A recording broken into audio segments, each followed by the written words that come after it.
Hindu calendar के अनुसार श्राद्ध पक्ष भाद्रपद शुक्ल पूर्णिमा से आश्विन कृष्ण अमावस्या तक कुल 16 दिनों तक चलता है। इन 16 दिनों में हर दिन अलग अलग लोगों के लिए श्राद्ध होता है। वैसे अक्सर यह होता है कि जिस तिथि को व्यक्ति की मृत्यु हुई है, श्राद्ध में पड़ने वाली उसी तिथि को उसका श्राद्ध किया जाता है। लेकिन इसके अलावा भी यह ध्यान देना चाहिए कि नियम अनुसार किस दिन किसके लिए और कौन सा श्राद्ध करना चाहिए। किसको करना चाहिए श्राद्ध? पिता के श्राद्ध का अधिकार उसके बड़े पुत्र को है, लेकिन यदि जिसके पुत्र न हो तो उसके सगे भाई या उनके पुत्र श्राद्ध कर सकते हैं, या कोई नहीं हो तो उसकी पत्नी कर सकती है।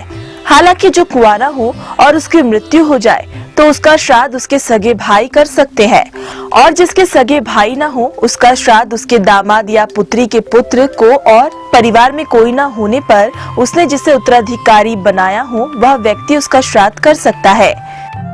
आइए अब जानते हैं कि 16 तिथियों का महत्व क्या है। श्राद्ध की 16 तिथियां होती है: पूर्णिमा, प्रतिपदा, द्वितीया, तृतीया, चतुर्थी, पंचमी, षष्ठी, सप्तमी, अष्टमी, नवमी, दशमी, एकादशी, द्वादशी, त्रयोदशी, चतुर्दशी और अमावस्या। अगर संबंधित किसी भी एक तिथि में व्यक्ति की मृत्यु होती है, चाहे वह कृष्ण पक्ष की तिथि हो या शुक्ल पक्ष की, श्राद्ध में जब यह तिथि आती है तो जिस तिथि में व्यक्ति की मृत्यु हुई है उस तिथि में उसका श्राद्ध करने का विधान है। इसके अलावा प्रतिपदा को नाना नानी का श्राद्ध कर सकते हैं।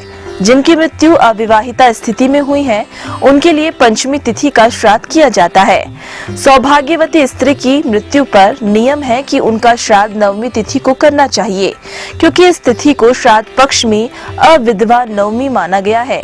यदि माता की मृत्यु हो गई हो तो उनका श्राद्ध भी नवमी तिथि को कर सकते हैं। जिन महिलाओं की मृत्यु की तिथि मालूम न हो उनका भी श्राद्ध नवमी को किया जाता है। इस दिन माता और परिवार की सभी स्त्रियों का श्राद्ध किया जाता है। इसे मात्र नवमी श्राद्ध भी कहा जाता है।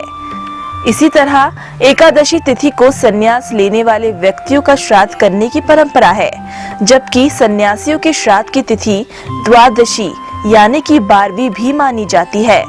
श्राद्ध महालय के कृष्ण पक्ष की त्रयोदशी तिथि को बच्चों का श्राद्ध किया जाता है। जिनकी मृत्यु अकाल हुई हो, जल में डूबने, शस्त्रों के आघात या विष पीने से हुई हो, उनका चतुर्दशी की तिथि में श्राद्ध किया जाना चाहिए। सर्व पितृ अमावस्या पर ज्ञात अज्ञात सभी पितरों का श्राद्ध करने की परंपरा है। इसे पितृ विसर्जनी, अमावस्या, महालय समापन आदि नामों से भी जाना जाता है।